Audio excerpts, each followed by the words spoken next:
Mesdames, Messieurs, bonjour et c'est parti pour ce 13h au Bénin. Donc voici le sommaire. Le désormais ancien président de la Cour constitutionnelle vient de passer le témoin à celui qui va assurer l'intérim en cette matinée de mercredi 13 juillet. Maître Joseph Diogbenou a déposé le tablier ce mardi. Les raisons de sa démission ne sont pas connues.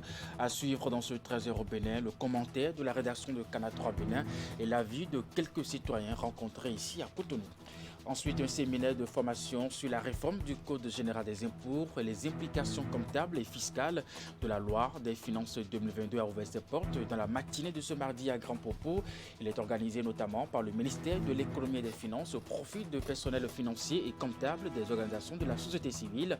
Il porte sur le thème les dispositions fiscales de la loi des finances 2022 et celles du Code général des impôts et leurs implications comptables. Et puis enfin, 33e édition de la journée mondiale de la population, la commune de Boukoumbe, dans le département de la Takora, a abrité la célébration de cette journée. L'initiative est du gouvernement béninois qui a voulu que l'édition de cette année se tienne dans cette commune qui fait partie des zones où la fécondité est en forte progression. Mesdames, Messieurs, c'était le sommaire de ce 13h au Bénin. À nouveau bonjour et bienvenue si vous nous rejoignez. L'information a circulé comme une traînée de poudre et c'est très rapidement confirmé. Maître Joseph Diogbenou a déposé le tablier ce mardi. Le désormais ancien président de la Cour constitutionnelle a passé le témoin de la matinée de ce mercredi 13 juillet à celui qui va assurer l'intérim, à savoir le vice-président de l'institution. Une information qui a surpris beaucoup de Béninois qui se pose d'ailleurs la question de savoir les raisons profondes de cette démission à quelques mois seulement des prochaines élections législatives. Une démission qui a également inspiré ce commentaire de la rédaction de Canal 3 Bénin que je vous propose de suivre. Le communiqué signé du secrétaire général de la Cour constitutionnelle ne fournit aucun détail sur les raisons plausibles de cette démission. Du reste, une première dans le fonctionnement de la plus haute juridiction de l'État en matière constitutionnelle. Seule la date de passation de charge est connue.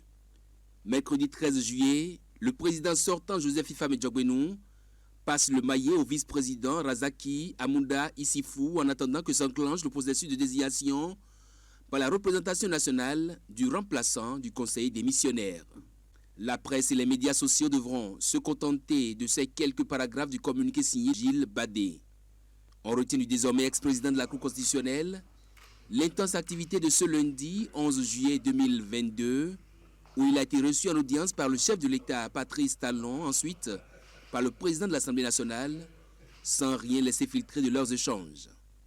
En l'absence d'une crise d'institution et de toute autre crise politique, on est bien curieux de savoir pourquoi le réformateur de la justice constitutionnelle abandonne le navire en pleine zone de confort, passé la tempête des réformes et des contentieux portés devant elle. L'observateur avisé de la vie sociopolitique en pareille situation va tout de suite questionner le régime des incompatibilités prévu par la disposition de l'article 115 de la Constitution. Il y est prescrit les compatibilités avec la qualité de membre du gouvernement, l'exercice de tout mandat électif, de tout emploi public, civil ou militaire, de toute autre activité professionnelle, ainsi que de toute fonction de représentation nationale, sauf dans les cas prévus à l'article 50, alinéa 3 de la Constitution. Si l'obligation de réserve n'est faite que pour les délibérations de la Cour constitutionnelle sur différents sujets, c'est donc un boulevard qui s'ouvre devant le désormais ex-président de la Cour constitutionnelle. Et pour qui connaît son récent passé de militantisme politique, d'anciennes personnalités de premier plan de la société civile béninoise, on peut bien s'interroger sur la prochaine destination de l'avocat au barreau du Bénin. Joseph Fifame Diogbenou, né le 20 mars 1969 à Abomey, a été, faut-il le rappeler, candidat aux législatives, député élu de la 7e législature à l'Assemblée nationale, président de la commission des lois de la dite Assemblée. Le 7 avril 2016, il sera nommé garde des Sceaux après la victoire de Patrice Talon à l'issue du second tour de l'élection présidentielle du 20 mars 2016. Il sera choisi 2 ans plus tard parmi les 4 représentants nommés par l'Assemblée nationale pour siéger pour la 6e mandature de la Cour constitutionnelle. Élu le jeudi 7 juin 2018 par ses pairs présidents, il aura passé un peu plus de 4 ans à la tête de cette institution.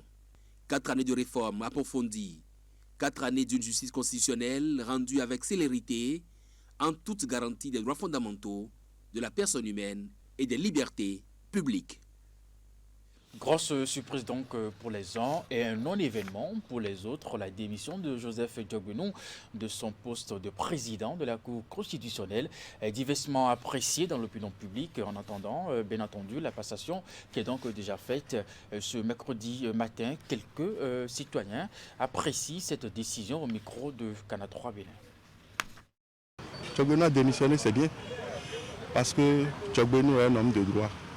Je pense que il est en train de pratiquer la loi. Peut-être qu'il veut aller aux élections. Et la loi a dit, quand tu occupes un poste, il faut démissionner 6 mois avant les élections. Donc, si Diogbenou démissionne aujourd'hui, moi, ça ne me surprend pas. Notre président Patrice Talon, il a le cerveau. Et avant l'heure, il pense ce qui va se passer dans 5 ans, dans 10 ans. Et il est en train de faire son plan.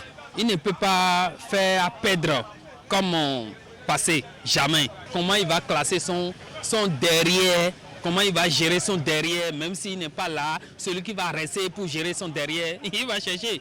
On peut dire ça, c'est un pipeau. Pourquoi je dis ça, c'est un pipeau? Lui-même, il n'a qu'à venir sur les chaînes pour parler que moi j'ai démissionné, moi je voudrais aller aux élections. Si ils ont démissionné pour aller aux élections législatives qui viennent dans 5 mois, je pense que Pipo, il ne peut pas sortir. C'est un non-lieu, c'est un non-événement chez moi. Parce que connaissant Diogbenou et connaissant le président de la République, nous savons les liens parentaux qu'il y a entre eux. L'avocat personne du chef de l'État, ça veut dire qu'ils se sont déjà vus, ils se sont déjà entendus. Et Diogbenou sait pourquoi il a démissionné. Talon aussi sait pourquoi il a démissionné. Alors, je pense que ce coup, personne n'est novice. Le Benoît est assez mature et tout le monde sait ce qu'il veut faire. Et Diogbenou veut se présenter aux élections législatives. Mais je pense que ça ne serait pas une bataille, une bataille facile pour lui. C'est sûrement qu'il y a des promesses, il y a une espérance. Il y a des promesses, il y a sûrement un deal entre les hommes politiques. Et ce deal peut-être serait plus intéressant que ce qu'il a aujourd'hui, que le poste qu'il a occupé aujourd'hui. Donc voilà.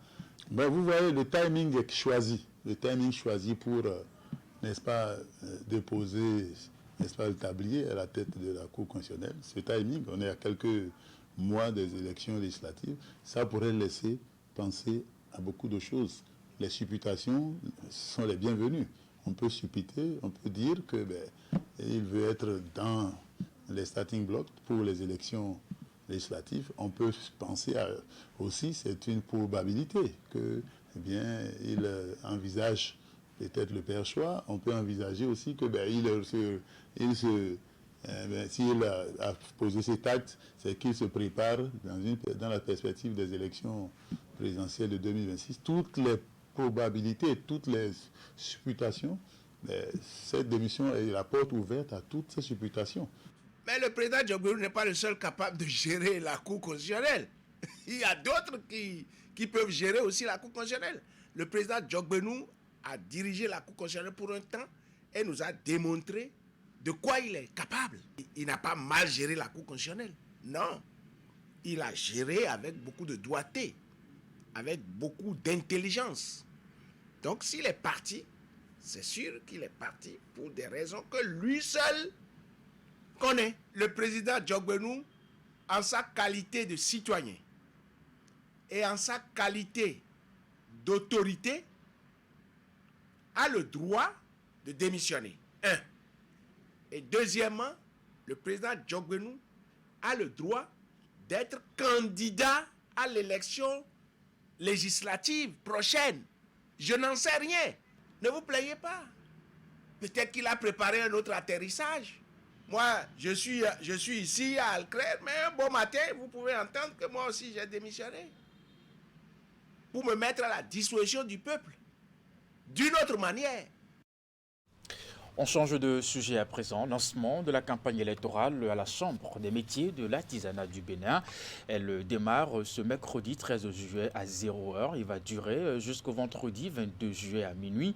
Pendant 10 jours, les différentes listes en compétition auront à convaincre et à inviter les électeurs à exprimer leur choix. Les élections auront lieu le dimanche 24 juillet 2022 dans les 546 bureaux d'arrondissement installés sur l'ensemble l'ensemble du territoire national.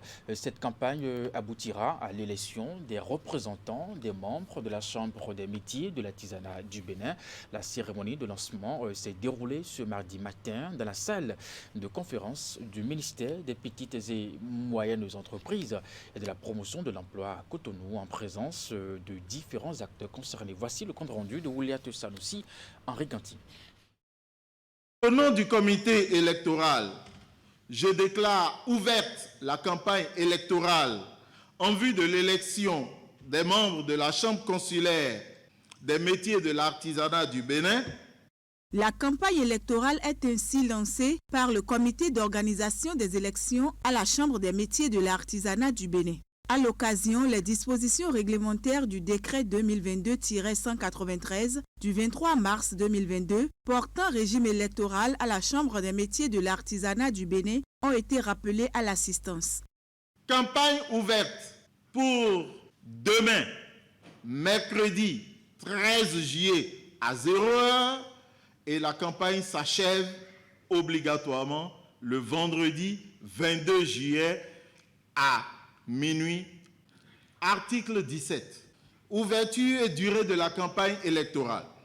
La déclaration d'ouverture et les modalités de déroulement de la campagne électorale sont fixées par le comité d'organisation des élections. Je vous prie donc, mesdames et messieurs, chacun en ce qui le concerne, à s'en tenir scrupuleusement au respect des dispositions de ce décret afin que nul n'en ignore. C'est pour la troisième fois que le gouvernement associe formellement la Sénat au processus électoral des membres des chambres consulaires. L'institution rassure de ce fait que le mandat qui lui a été confié sera exécuté conformément aux termes du décret et du mémorandum d'entente signé avec le comité d'organisation. Les différentes listes en compétition ont pu apprécier avec quel professionnalisme les équipes de la Sénat ont reçu les différentes déclarations de candidature en toute impartialité avec la courtoisie requise en la matière. En ce moment, la Sénat est occupée à la confection des kits du matériel électoral qui seront déployés dans les 546 postes de vote ouverts dans les arrondissements du Bénin. Ensuite, les agents électoraux des postes de vote et leurs superviseurs seront formés et atteindront vos électeurs le 24 juillet 2022 au lieu indiqué pour chacun d'eux. Il ne reste plus qu'à vous dire que tout se passera comme cela se doit et comme il faut, et que vous êtes invités à faire en sorte que les meilleurs gagnent. C'est sur ces mots que je vous renvoie à une campagne comme cela se doit. La Sénat compte sur chacune des listes pour faire une campagne loyale. Campagne au cours de laquelle les électeurs seront invités à exprimer leur choix.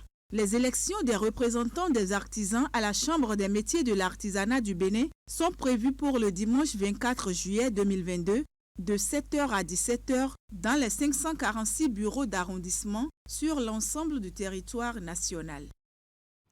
Je vous l'annonçais en titre, séminaire de formation sur la réforme du Code général des impôts et les implications comptables et fiscales de la loi des finances 2022 a ouvert ses portes dans la matinée de ce mardi à Grand Popo, dans le département du Mono. Il est organisé notamment par le ministère de l'économie et des finances au profit du personnel financier et comptable des organisations de la société civile. Il porte sur le thème les dispositions fiscales de la loi des finances 2022 et celle du Code général des impôts et leurs implications comptables. Le point de la cérémonie officielle de lancement des travaux avec Geoffroy Messan, Florent Dehou. Ici à l'hôtel Bel Azur de Grand Popo s'ouvre un atelier de renforcement de capacité du personnel financier et comptable des organisations de la société civile OSC. Il est organisé par le ministère de l'économie et des finances en collaboration avec l'unité de gestion des réformes du système de gestion des finances publiques, UGR, et le Centre national de formation comptable, CENAFOC. Son thème, les dispositions fiscales de la loi des finances 2022 et celles du Code général des impôts et leurs implications comptables. Je veux juste rappeler que jusqu'en décembre 2021, notre pays était doté d'une fiscalité régie par plusieurs tests datant de la période d'indépendance, dont la loi numéro 64-35 du 31 décembre 1964 portant codification des droits, impôts et taxes fiscales d'enregistrement, de termes de publicité foncière et hypothécaire et sur les revenus des capitaux mobiliers, et l'ordonnance numéro 2-PR-MFAE du 10 janvier 1966 portant codification des impôts directs et indirects. La superposition de ces différents tests et leur éparpillement dans divers documents complexifie leur bonne compréhension et donc leur bonne application, surtout par le contribuable. La réforme du Code général des impôts est venue apporter des solutions à ces déconvenues, comme vous aurez l'occasion de vous en apercevoir tout au long de votre formation. La formation sera une occasion pour ces acteurs des OSC de parcourir les dispositions antérieures de la loi des finances. Elle leur permettra également de s'imprégner des mesures reconduites, des mesures nouvelles, des innovations du Code général des impôts et du tableau de bord fiscal des OSC et des ONG. Vous méritez des encouragements. Je voudrais également remercier le secrétaire général du ministère de l'économie et des finances qui a accédé à votre demande et a pris les dispositions pour que cette formation se tienne. Je n'oublierai pas M. Mendo et toute son équipe du Centre national de formation comptable qui ont su, après instruction, prendre les dispositions pour que la formation ait lieu. Cette formation sur la réforme du Code général des impôts et les implications comptables et fiscales de la loi des finances 2022 s'étale sur 2 jours. Pour rappel, la loi des finances 2022 a été votée le 9 décembre 2021 et lancée officiellement le 7 janvier dernier. Et dans la suite de ce 13h au Bénin, parlons à présent de la première session ordinaire du Bureau indépendant d'évaluation du FAGAS. Il s'agit d'une instance créée par le Conseil des gouverneurs pour évaluer et améliorer la capacité de l'institution financière internationale afin de l'aider à respecter les normes en matière de gouvernance. Cette première session du BIE a permis aux membres de peaufiner la mise en œuvre des activités de la nouvelle instance pour atteindre les objectifs de la mission qui lui est assignée. Les travaux se sont déroulés ce mardi au siège de FAGAS à Cotonou. Reportage. Comme vous le savez, le FAGAS a adopté une stratégie avec un certain nombre d'axes, dont un axe, c'est le renforcement de la gouvernance pour renforcer l'efficacité de cette institution multilatérale de financement de premier plan. Donc la première, c'est d'évaluer la performance des instances, des organes du FAGAS, à savoir le Conseil des gouverneurs, le Conseil d'administration et la Direction générale. On peut citer l'évaluation de la performance des activités du FAGAS, des projets, des programmes, toujours aussi dans un esprit d'amélioration et d'efficacité, se basant sur les meilleures pratiques internationales. La troisième fonction aussi essentielle, c'est de mettre aussi des avis sur la pratique du FAGAS. Quatrième, si je peux en citer, parce qu'il y en a d'autres, mais je vais me limiter aux 4 parce que le contexte ne s'y prête pas. Donc c'est aussi de suivre l'exécution des décisions, des recommandations du Conseil des gouverneurs. Nous avons commencé la première réunion ordinaire du Bureau indépendant d'évaluation. Donc elle était consacrée à l'examen des textes créant cette institution, mais aussi nous avons examiné et approuvé la charte qui devra guider le fonctionnement du Bureau indépendant d'évaluation. L'impact sera de grande portée. Premièrement, ça va renforcer l'efficacité de la gouvernance de l'institution. Le deuxième volet, c'est aussi renforcer le potentiel de mobilisation des ressources dont cette institution a besoin au niveau international. Donc, cette création participe de la dynamique récemment insufflée à cette institution, pour justement être au diapason et pour tirer le meilleur profit des opportunités de mobilisation des ressources en faveur des économies qui s'offrent au niveau international et régional. Donc voilà, c'est pour renforcer la gouvernance, pour renforcer la crédibilité et pour faciliter aussi la mobilisation des ressources et leur utilisation de façon efficiente et efficace. Et pendant ce temps, dans l'espace de l'Union économique et monétaire ouest-africaine, les États membres s'emploient à sécuriser davantage le système de protection aux clients des teneurs de compte. Et l'arme de défense, c'est le fonds de protection des épargnants dont les bases juridiques sont en étude de validation à Cotonou. C'était à la faveur d'un atelier initié par le Conseil régional de l'épargne publique et des marchés financiers. Les travaux ont commencé ce mardi matin sous les yeux de l'une de nos équipes de reportage. Et voici le compte rendu. Après plusieurs tentatives infructueuses, le processus de mise en place du Fonds de protection des épargnants est relancé sur le marché régional de l'Union économique et monétaire ouest-africaine, UEMOA. Un instrument voulu pour compléter le dispositif de protection des investisseurs qui jusque-là garantissait le dénouement des opérations boursières. Et donc il s'agira, à travers cet instrument, d'indemniser les petits épargnants à concurrence d'un plafond d'indemnisation qui sera fixé.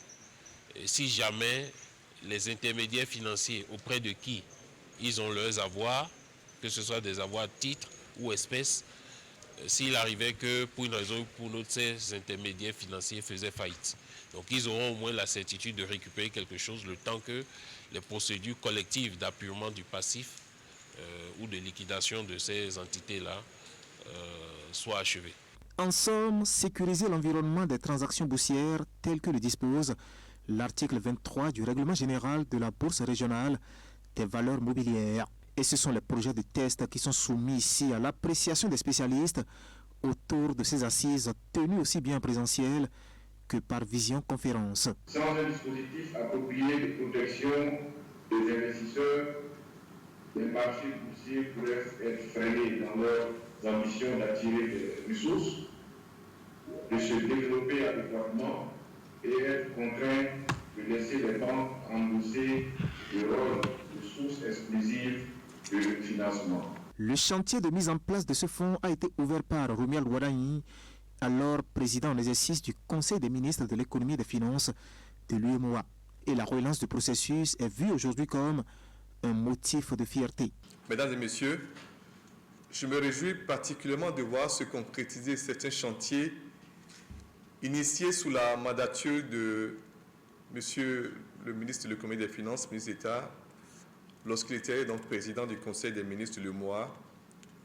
Et donc la présente cérémonie est l'un des chantiers qu'il avait lancé. La mise en place donc de ce fonds de protection des épargnants au sein de notre marché, à travers donc un dispositif réglementaire et le cadre opérationnel vient à point nommé et renforcera la confiance des investisseurs. Le requiem est ainsi entonné pour les conflits d'intérêts autour des opérations boursières dans la sous-région. Les bases juridiques de ce fonds seront jetées au terme des travaux de réflexion que mèneront ces experts. Une fois validés, ces tests seront soumis à l'appréciation des gouvernants pour approbation. Et puis avant de vous quitter, la commune de Boukoumbe, dans le département de la Takora, a abrité ce lundi 11 juillet 2022 la 33e édition de la Journée mondiale de la population. L'initiative est du gouvernement béninois qui a bien voulu que l'édition de cette année se tienne dans cette commune qui fait partie des zones où la fécondité est en forte progression. À la fin des manifestations riches en couleurs, les groupements de femmes de la localité ont été gratifiés de quelques matériels de travail, un don du ministre d'État Abdoulaye Biachane. Reportage.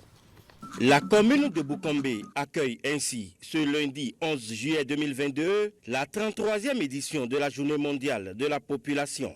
Une initiative du gouvernement béninois soutenu par le Fonds des Nations Unies pour la population et ses partenaires sous le thème 8 milliards d'êtres humains sur Terre vers un avenir résilient, exploiter les possibilités et garantir les droits et les choix de toutes et de tous.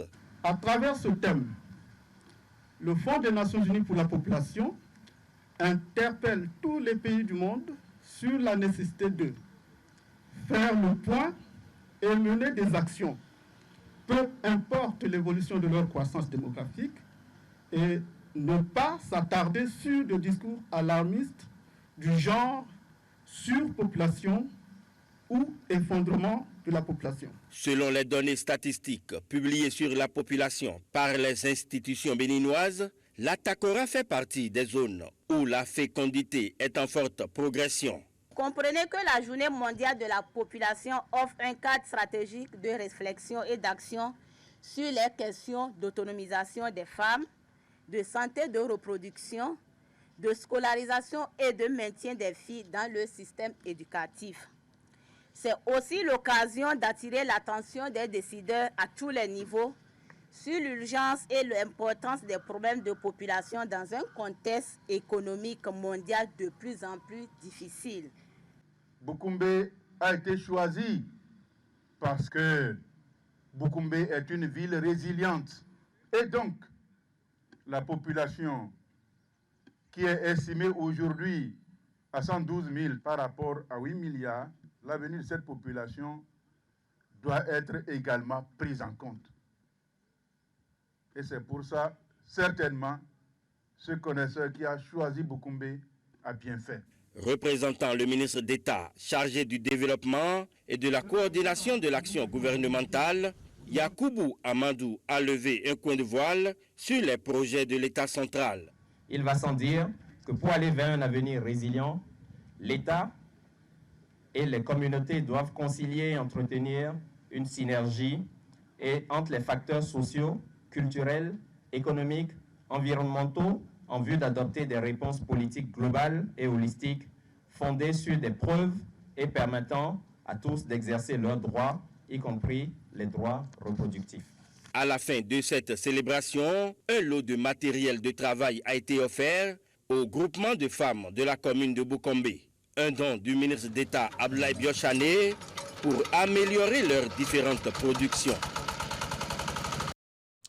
Et c'est donc la fin de ce 13h Bénin. Madame, Monsieur, merci de l'avoir suivi. Après moi, le programme se poursuit sur Canal 3 Bénin à 16h. Votre bulletin d'information à 19h30, la grande édition de la soirée. Portez-vous bien et puis à très bientôt.